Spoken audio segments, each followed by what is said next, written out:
Ketegangan soal sengketa rumah di Surabaya kembali memantik sorotan publik setelah sebuah bangunan yang dihuni lansia diratakan tanpa ampun. Rumah milik Elina Wijayanti, nenek berusia 80 tahun di kawasan Dukuh Kuwukan Sambi Kerep, mendadak roboh hingga rata dengan tanah.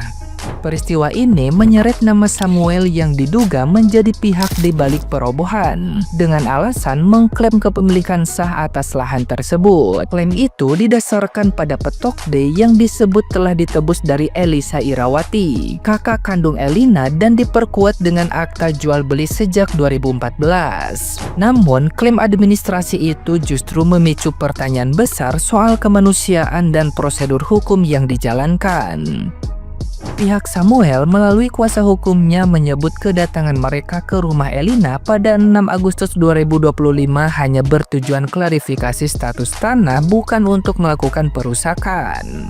Meski demikian, fakta rumah yang telah dirobohkan membuat kasus ini bergulir ke ranah pidana. Kepolisian daerah Jawa Timur resmi menaikkan status perkara dari penyelidikan ke penyidikan setelah menemukan dugaan unsur tindak pidana kekerasan. Hingga kini, 6 saksi telah diperiksa. Sementara publik menanti kejelasan hukum dan keadilan bagi seorang nenek yang kehilangan tempat tinggal di usia senja. Nah, gimana nih menurut netizen yang terhormat? Silahkan berkomentar ya. Tega, nenek 80 tahun diusir dan dihancurkan rumahnya. Bayangkan, di usia 80 tahun yang seharusnya kita nyaman istirahat di rumah, nenek ini malah diusir, dirampas hartanya, dan rumahnya dihancurkan benar-benar rata dengan tanah. Namanya Nenek Elina Wijayanti, warga Sambi Kerep, Surabaya. Ia syok di saat puluhan orang mendatangi rumahnya, mengusir dan mengklaim telah memberi rumahnya tersebut. Padahal Nenek Elina belum pernah menjual rumah tersebut yang telah ia tinggali sejak 2011. Tega banget ya, di mana hati nurani kalian? Mari kita kawal kasus ini sampai Nenek Elina mendapatkan haknya kembali. Menurut kalian, apakah pantas oknum ormas memperlakukan nenek-nenek seperti ini? Tulis di kolom komentar. Hai Rek, jadi ini ono kejadian di Surabaya, nenek-nenek umur 80 tahun itu diusir dari rumahnya secara paksa, lalu rumahnya itu diratakan dengan tanah. Nah, ini pertanyaanku, RT, RW, lurah, camat, iki nandi, ngono lho. Kok sampai Pak Wawali Armuji yang turun tangan? Walah Rek, iki kan ya wong wis tuwek. Ya, wis tuwek terus mbok pulo soro kaya ngono iku gak saaken ta ngono lho. Meskipun mungkin kata si sapa iku jenenge Samuel iki rumah ini sudah dibeli, terus ditanyain Pak Armuji, ada surat-suratnya nggak? Jarene ada, lengkap. Ya walaupun sampai saat ini juga belum bisa ditunjukkan itu suratnya, tapi minimal punya rasa kemanusiaan. Wong umur 80 tahun iki jangankan didatengin oleh beberapa orang, wong lanang-lanang yo, cukup sak wong ae lho, juga wis gak akan iso melawan apapun. Jadi gak iso tah dengan cara baik-baik gitu loh. Saaken rek wong wis tuwek kok di Pulau Soro.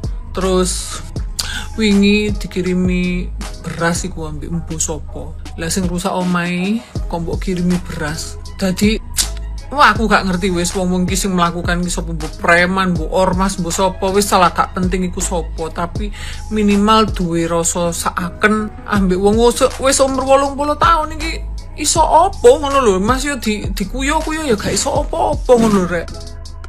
Ya, barusan diklarifikasi oleh Ketua Madas bahwa yang merusak dan mengusir nenek ya di Surabaya itu bukan anggotanya.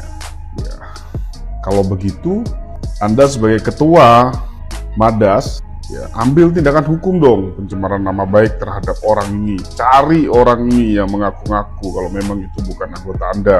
Ya, yang pertama. Yang kedua, menurut saya siapapun yang merintahkan orang-orang ini, ya itu harus diproses dan dilaporkan juga.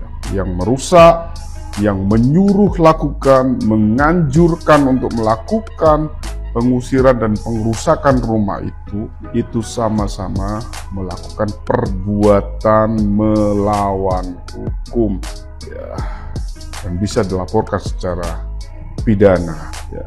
Jadi tetap ambil tegas siapapun mereka, baik itu anggota ormas ataupun bukan, karena tidak ada yang kebal di negara ini, tidak ada yang kebal hukum di negara Republik ini.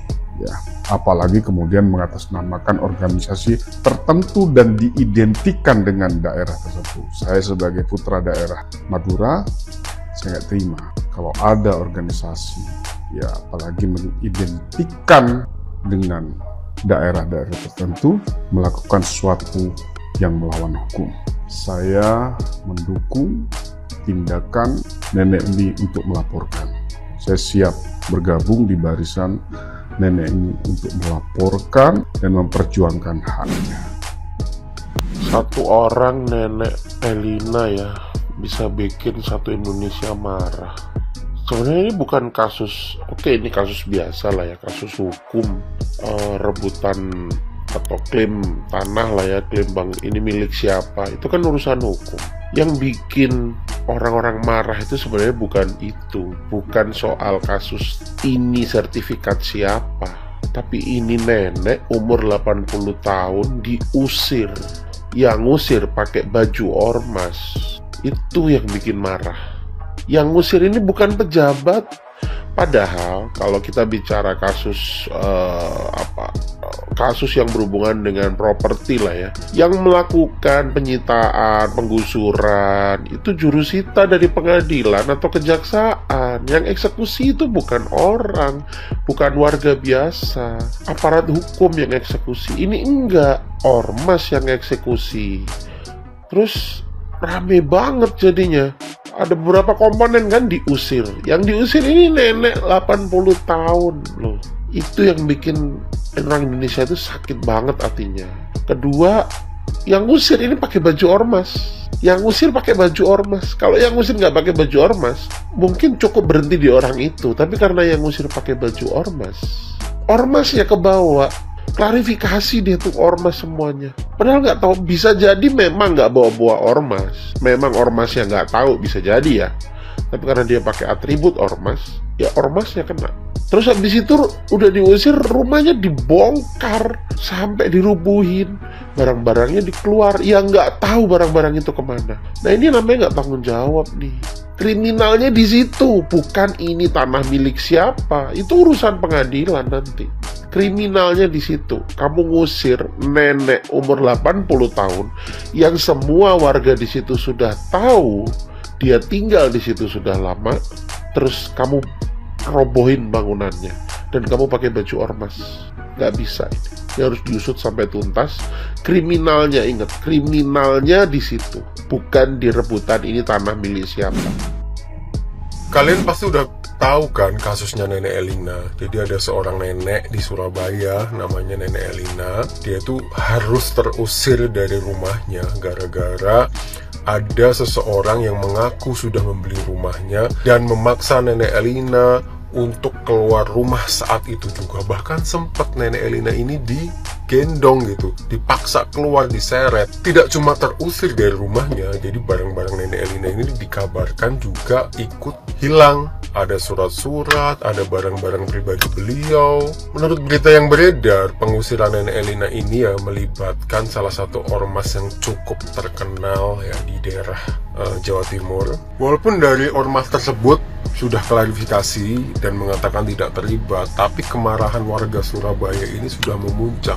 Bahkan berseliweran video-video kemarahan warga terhadap ormas tersebut, terhadap oknum-oknum ormas tersebut ya. Kebayang nggak sih rasanya jadi Nenek Elina gitu? Dia tidak merasa menjual rumah, tiba-tiba dia harus terusir, rumahnya sudah dihancurkan pula, sudah rata dengan tanah, dia kehilangan segalanya di hari tua yang umurnya sudah 80 tahun. Kita di sini tidak bicara soal siapa sebenarnya yang memiliki tanah tersebut ya. Apakah orang yang bernama Samuel yang sudah merobohkan rumah tersebut, atau ini benar-benar punya Nenek Elina ya. Karena kan katanya sudah dijual gitu. Tapi kan ada proses hukum, ada prosedurnya untuk mengambil alih tanah tersebut apabila sudah benar-benar dijual.